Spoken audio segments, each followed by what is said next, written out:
Greetings, royal family. It's morning. Welcome to another episode of the Morning Boogie Morning Show with me, Royal B. Thank you for clicking on the video. Happy Thursday, everybody. It is April 30th, the last day of April, and it's also Taurus season. Shout out to all of the Tauruses around the world. If you're listening, Taurus gang, hashtag Taurus gang. All right, so as usual, I like to bring you my morning commentary on some things, some shenanigans that's been going on social media and in the public. All right, pop culture stuff. Nothing too heavy today. So if you are in the live broadcast, you're watching the live broadcast, be sure to drop down in the chat and comment. Make sure you're hitting the like button. If you're watching the replay, comment, share your thoughts on the topics today. All right. Now that church announcements are over, let's get straight into it. So the season finale of Sisters aired yesterday. Finally, Sisters has come to an end. Make sure you have your notifications on, royal family, because that video is going to be up later on today. Okay, so just when I thought, all right, Sisters is over, I don't know if they're coming back. If they do, they do. If they don't, they don't. But Tyler said Sisters is gone, but bruh is coming back. So Tyler Perry has a new show titled Bruh. That's really the name of the show. BRUH, like bruh. Yo, this guy has just nonstop ideas, man. His mind is really like a machine. So this show is supposed to be airing on May 7th on BET Plus, which is an app, a streaming app that Tyler Perry has some sort of ownership or affiliation with. So the dramedy, which is a drama comedy, Bruh, I swear that's really the name of the show, y'all. It follows four longtime friends as they navigate life and relationships through the strength of their brotherly bond. Friends since college, now 30-something, these four men find themselves learning to stand on their own 2 feet while leaning on each other for support. Sometimes tough and sometimes honestly brutal with each other, they still manage to guide each other through every scenario with levity and laughter. The show offers a new, nuanced glimpse at Black brotherhood and embraces vulnerability without relying on hyper-masculine tropes. First of all, I don't think that Tyler Perry wrote the synopsis for this. So this is pretty much the male version of Sisters. That's timing is so perfect. Sisters ended yesterday. The first season came to a close yesterday, and next week, pretty much May 7th, we are going to be getting Bruh. Okay, I don't have BET Plus. I would I like HBO Max. You know what I'm saying? I'm an HBO Max kind of girl because Netflix, I can only handle a couple of streaming services at a time. This is starting to get a little expensive. But do you guys have BET Plus? If so, what are some of the things that you watch on BET Plus? Now, I might have to download BET Plus because I want to see this. I think that this is going to be something good for me to critique. You know what I'm saying? Again, this is like the male version of Sisters. You know, I might watch it just to have something to roast. You know, y'all know how Tyler do. You know, I have to say this, though. Even though Tyler's writing and the actors that he casts are painful to watch at times, I've said this before. I do respect and support all of his success and hard work. You can't take that away from the man. And yes, he may be able to shoot a whole season of 25 episodes in 5 days. Okay.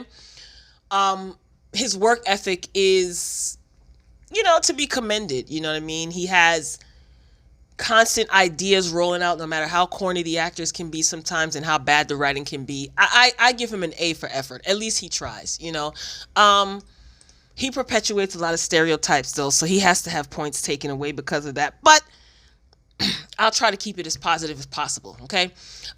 With that being said, I am still going to roast this show. I'm still going to roast his shows. If Sisters does decide to come back and, I feel like it, I will be roasting sisters as well. So let me know if you guys are going to be watching along. Again, I might just have to, download and subscribe to BET Plus. I might have to sign up to BET Plus. That means that I have to get rid of Zeus because I still have Zeus. I don't even know why I still have Zeus. I only downloaded Zeus for the Ray J and Princess conversation. So I got to get on that before they charge me for May. Anyway, so get down in the comments. Tell me what you think about BET Plus if you have a subscription to BET Plus. And what do you think about this bruh? Keep in mind, it is Tyler Perry. I can't believe the name of it is really bruh. Anyway, moving along. Make sure you guys are hitting the like button. Don't forget, as you come in, hit the like button, say hello. Don't be rude. Moving along, Jermaine Dupri. He talked about Janet Jackson recently. He was on I was about to say Tyrese, T.I.'s podcast, Expeditiously. So just a little bit of history. Janet Jackson and Jermaine Dupri, they broke up after an 8-year relationship. Now that's crazy. 8 years. And no cigar, nothing. Anyway, throughout their entire relationship, Jermaine Dupri says that they never lived together. And this is, again, what he was talking about on T.I.'s podcast, Expeditiously. I like saying that word. T.I. does too. So he pretty much shared his memories of Miss Jackson. And he said, I felt married. I think the only thing that created a difference for me was the fact that we didn't live together. We had an 9-year relationship, but we didn't live with each other. I feel like that's the part where you really determine if you're strong. So he says that their split was caused by distance, and the two not wanting to move to each other's city. So Jermaine Dupri, of course, he is Atlanta's king. He's born and raised in Atlanta. Was he born in Atlanta? I don't know if he was born in Atlanta. Anyway, I'm thinking whatever. Anyway, it doesn't matter. So he lives in Atlanta. That's considered his hometown. And Miss Jackson, if you're nasty, she resides in Malibu, California. So they did visit each other often, but when it came time to decide where to truly settle down, Jermaine Dupri said neither one of them gave into the other. So, Janet was not trying to live in Atlanta. Jermaine Dupri was not trying to move to Malibu. So he goes on to say during the podcast, she wasn't willing to move to Atlanta. She was willing to come out here for a couple of weeks, but living in Atlanta for her just didn't really seem like LA. He also said, I wasn't ready to move to Malibu. That stuff didn't feel like the space where either one of us wanted to be. So after they broke up, Miss Jackson, she didn't have any ill feelings toward Jermaine Dupri. Neither did he. Neither one of them were in the press bashing one another or anything like that. So it was an amicable split, you could say. The two, they have been rumored to have reconnected in recent years after Jackson's divorce from Wissam Al-Mana. That is the man that she has a son with. I don't think that Janet wanted to procreate with Jermaine. I'm pretty sure that she loved him and he loved her, I'm sure, He said that he exposed her to a lot of things that she hadn't been exposed to because she lived a sheltered life. He took her to strip clubs and all types of fun things. So I'm sure she appreciated that, her being grown now. But all of them Jackson kids, they're color struck. Okay, I'm just gonna say it. I don't think she wanted to have a baby with Jermaine Dupri, and who knows, that could have been another reason why they split. I don't know. I'm just assuming. Again, I'm just throwing ideas out there. I love MJ, Janet, and all of that. Rebe and them. But they obviously had insecurities as it pertains to their complexion and their features. You know what I'm saying? You see who Janet Jackson went on to procreate with. Make sure you hit the like button, ladies and gentlemen. Let's move on. You can comment and let me know what you think. I'm just giving my observation and my opinion. Moving along, Oprah Winfrey, Questlove, and Common, the rapper that is, join quote-unquote Call to Unite, which is a 24-hour live stream. So this is a telethon type event to raise money for what's been going on lately. You guys already know. I don't need to say it. So this piqued my interest because I said, I wanted to pose a question a long time ago about when all of this health crisis, health emergency, whatever you want to call it, started going on or broke out. And a lot of people have been raising money, donating, and things like that. And we've seen an influx of celebrities, quote unquote celebrities, online, wealthy. We assume they're wealthy, but whatever. Wealthy, asking people to donate money to them because they're going to be giving it to a cause, right? Not donating their own money. And I just wondered, and I just sat back and watched. I didn't make too much of it, but it made me just think. And I had conversations in my social circle, my group of, friends or whatever, and asked them, what do they think about that? And they had their opinion. So this led me to do this little financial breakdown, right? Again, this is a call to unite. Again, it's a 24-hour live stream that's going to be taking place online. And again, it's a telethon type event. And this is to raise money for what is going on with this pandemic, right? Oprah, Questlove, Common, they're all, and among other celebrities, they're joining forces to basically get the public to donate money. Follow me here, guys. I'm going to do a breakdown of Oprah's financial stats, right? Oprah is worth $2.6 billion. That probably changed an hour ago, probably more, but she is worth $2.6 billion with a B as in boy, okay? $1 billion. And she is asking people, or she's a part of a fundraiser that is asking people whose net worth, median net worth, not mean, not mode, but median net worth is about 90,000, give or take, right? She's asking this demographic to donate money.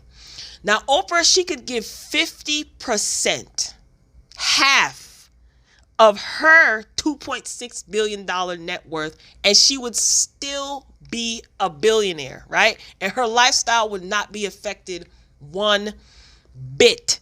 She would still be a billionaire. Y'all following along with me? Just putting some numbers out there. Stay with me.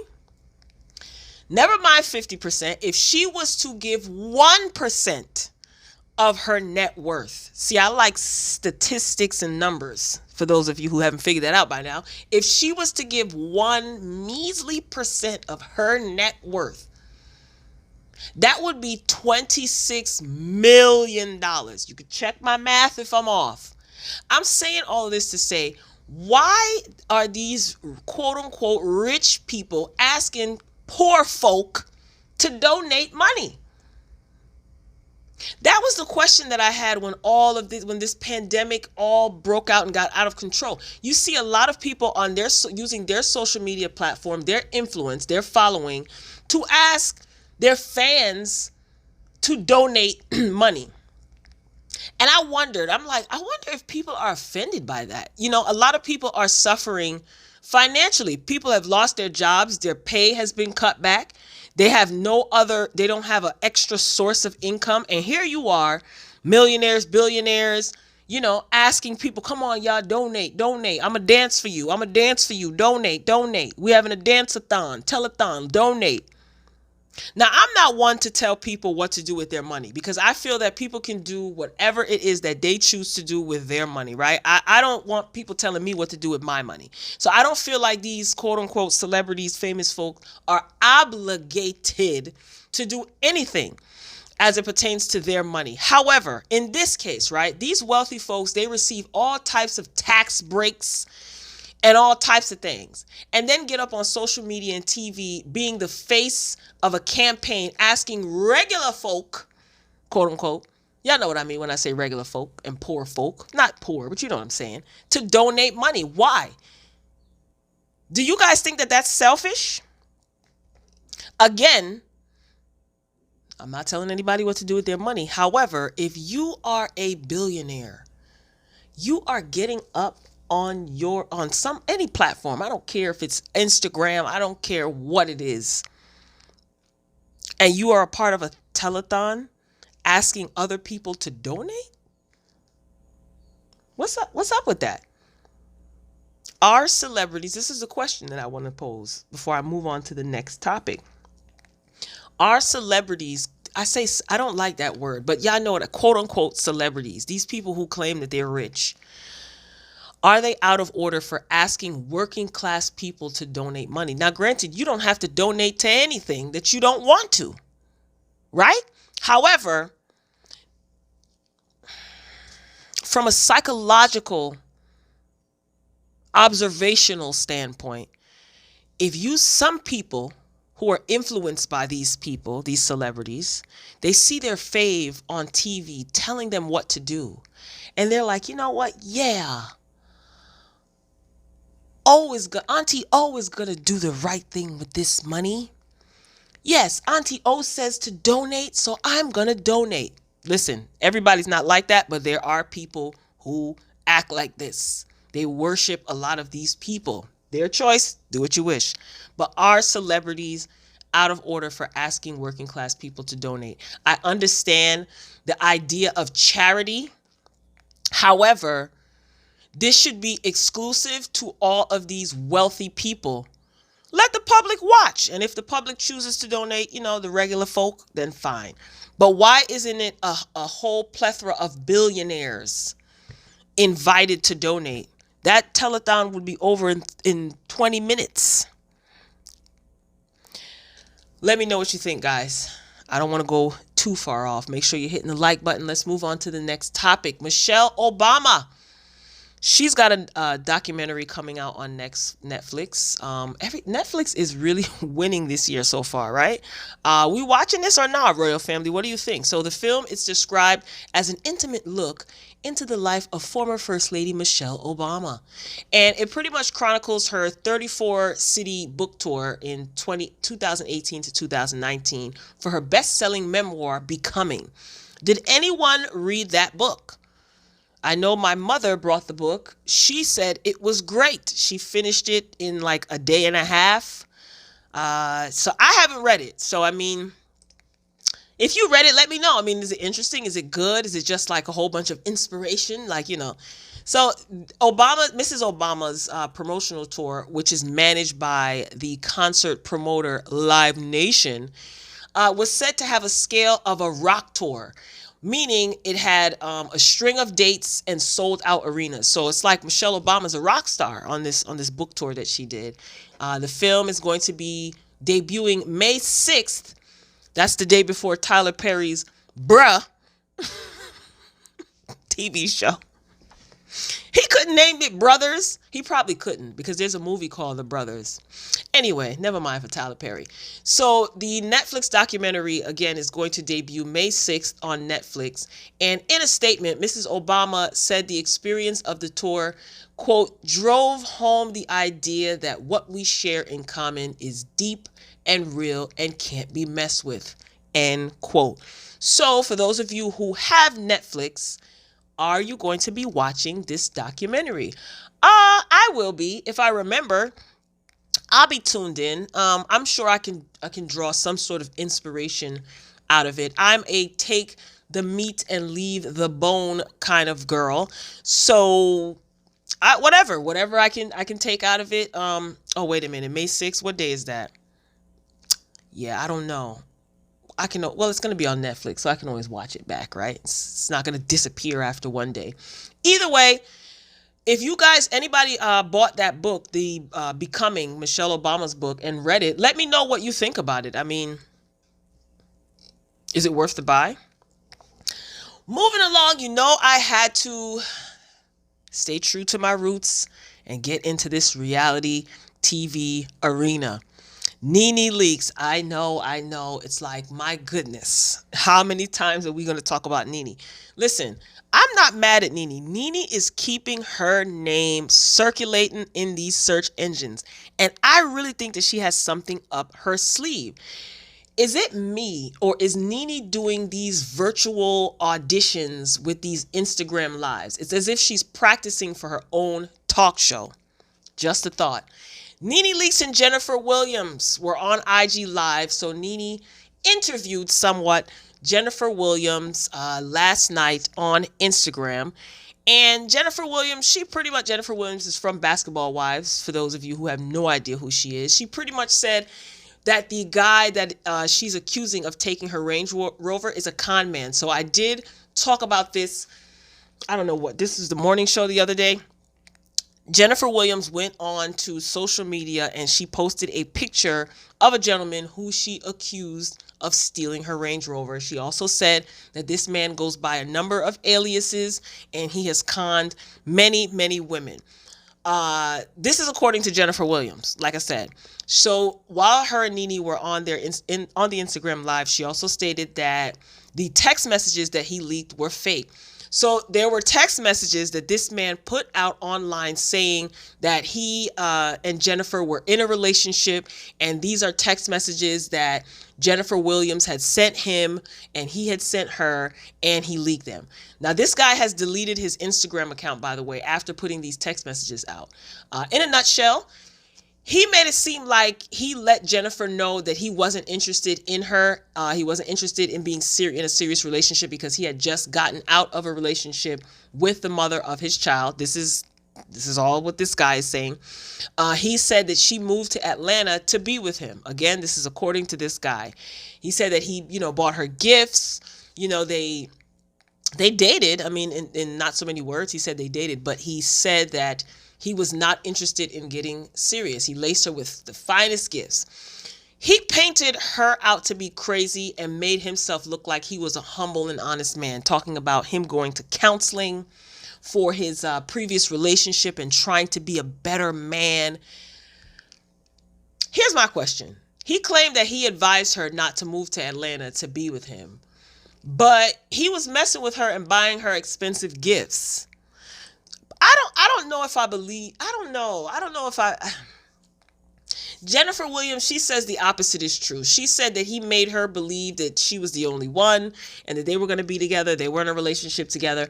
I think she had plans on being closer to him, so she bought a house in Atlanta. I thought that was odd. I'm like, why would she leave LA? Maybe to get more bang for her buck as far as the cost of living is concerned, because, LA is way more expensive than even the suburbs of Atlanta or the outskirts of Atlanta. But anyway, so she bought a house out in Atlanta, and she said the opposite of what he's saying. This is what she was saying on NENE's live. So he also said that Jen asked him to leak nude photos of Evelyn's daughter. Whoa. Now, again, these are text messages that he put out on his Instagram, which is now deleted. And yes, I had them, but I'm not putting them up. So you are just going to have to take my word for it. There are other bloggers, there are other content creators, YouTubers, whatever, that are covering this as well. And they have them up. So you can go ahead and search. But I am not putting them up. But either way, Jennifer Williams, when she was on NENE's live, she said everyone knows that, text messages can be doctored up and made up, which is very true. And if this guy is an alleged con man, he could do that in his sleep, doctor up these text messages. So I can't say who is telling the truth or who is lying. However, why would you delete your IG account after putting out these accusations? Just a question. And Jen, she basically said that he is lying and those text messages are fake.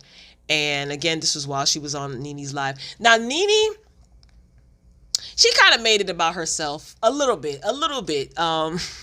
When Jen was talking about like how she was always victimized and picked on Basketball Wives. And NENE, of course, said that she can relate. She understands. Oh, I understand people telling lies on you. And you can tell. It's like, she said, I understand people making you the villain on a reality show. I was like, NENE, girl, you're supposed to be conducting an interview, okay? We already know how you feel about Andy and the Housewives right now and Kenya. Like, let's not make it about you. I also noticed that NENE looked drained. I said this about her last 2 YouTube videos that she did. I think it was yesterday or the day before that. She looked so drained. I don't know. Oh, And just as I suspected, the new season of Basketball Wives started filming recently, according to Jennifer Williams, and they had to stop due to the recent health crisis. So NENE says that she did invite Jen over to her home, and they did practice social distancing, and they actually had a sit-down interview, and she said that that is going to be released on her YouTube channel. So, the conversation was cute, I guess. It wasn't really interesting. People were saying that Jennifer is lying. And I just said to myself, when this story came out, I'm like, wait a minute, what? And I talked about Jennifer saying that this guy stole her car. I'm like, it's time for Basketball Wives to come back on, huh? Just like with this whole Sheree situation with her mom. We still haven't gotten an update or a statement from Sheree. But again, they don't owe us anything. So Royal Family, that's about it. Let me know what you guys think. I guess if you're subscribed to NENE's channel, check out her, keep up to date with her YouTube. I want to see this interview, this sit down interview that she had with Jen. If NENE is, hopefully she was more perked up. I don't know. NENE's not, it's a lot going on with Lenithia. We just going to keep her uplifted in prayer. So Royal Family, be sure to like the video if you haven't done so already. Drop your comments. Of course, keep all comments respectful, or else you already know, block, delete. Simple as that. Straight up, no chaser. And if you haven't done so, subscribe. And make sure that your notification bell is on and it's selected to all, so you don't miss out on any of my uploads. So hopefully I've got your morning started off a little bit right, provide you with a little bit of commentary and a slight entertainment. But yeah, so make sure your notifications are on, Royal Family. I'm going to be back. You'll see my video uploaded later. Lord, with Sisters, the season finale. Just be on the lookout. So I'm signing off. Thanks for watching another episode of the Morning Boogie Morning Show. Until next time, peace.